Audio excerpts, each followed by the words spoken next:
In June 1994, more than 84 tons of steel crashed on the runway at Fairchild Air Force Base, located in the capital of the United States. The incident involved one of the subsonic strategic bombers of the U.S. fleet, the mythical B-52 Stratofortress. Photos of the burning machinery flooded the national and world news, but soon a veil of mystery fell over the true causes of the accident. Despite the attempt by the Air Force to seize all the videos of the impact, a recording managed to elude the strict control of the institution, revealing a history of negligence on the part of high-ranking officers. In this new military aviation video, we will analyze one of the most terrible accidents in the history of the United States Air Force, to understand what happened that tragic afternoon, when the crew of the B-52H found its final destination. On the morning of June 24, 1994, the crew of a Boeing Stratofortress bomber was preparing to perform a display that included a series of difficult low-altitude flights on runway 23 at Fairchild Air Force Base. The crew consisted of weapons and radar operator Ken Houston, and pilots Bud Holland, Mark McGeehan and Robert Wolf, who was making his last flight, which is why his family was at the base as special spectators. What they didn't know is that they were paying attention not only to Wolf's final takeoff, but also to that of all his teammates. Pilot Bud Holland was a difficult person. He had the rank of lieutenant colonel and had been the commander of the standardization and evaluation branch of the 92nd Bombardment Wing, that is, he had extensive experience in complex flights. The problem is that, in the words of his own colleagues, he was an aggressive and irresponsible pilot who frequently violated safety regulations in mid-flight. His record included flying below minimum heights and exceeding pitch and climb limits. In fact, in 1991 he had already had a close encounter with tragedy, when a B-52 he had piloted circled over a softball field. The ship executed a 65-degree bank turn that was described as a death spiral as it went out of control for more than 300 meters before Holland managed to regain control of the machinery. In time, the entire United States would wonder why such a man continued to command demonstration flights with large aircraft, but it was too late to prevent tragedy. The B-52H took off at 1:58 noon and completed most of the flight plan with ease.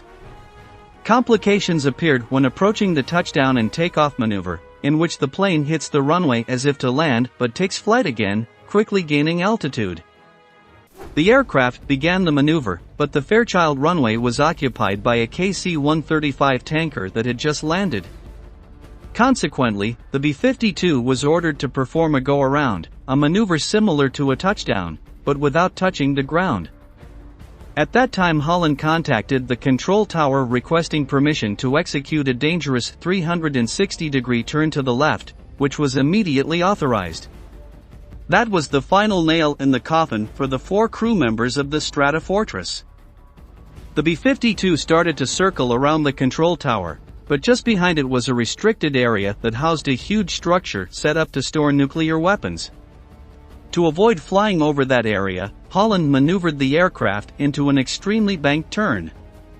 Almost at the end of the turn, the bank went out of control and exceeded 90 degrees. The B-52 descended at full speed, crashing into the ground, immediately exploding and killing the entire crew. Although there were no injuries on the ground, those present witnessed an apocalyptic scene. The ship transformed into a ball of fire that raised the temperature around it as a result of hundreds of liters of JP-5 fuel igniting. It took firefighters 3 hours to extinguish the flames, and when they did, the only recognizable part of the B-52 was its tail, the rest a grout of molten scrap. The day after the event, the U.S. Air Force immediately convened a security investigation under the direction of the Chief of Security, Brigadier General Orrin L. Godsey. The final assessment of the investigation was published on January 31, 1995, revealing what actually happened in the seconds before the disaster. Before completing the turn, the B-52 was flying at the indicated speed of 337 km per hour, but the effect of the bank was to produce a sudden reduction. Holland applied more power to the engines to maintain airspeed, but the craft's turbines can take up to 8 seconds to react to changes in acceleration. All 4 members of the ship had access to the speed indicator, which continued to fall uncontrollably, so it is likely that they knew their destination even before they hit the ground.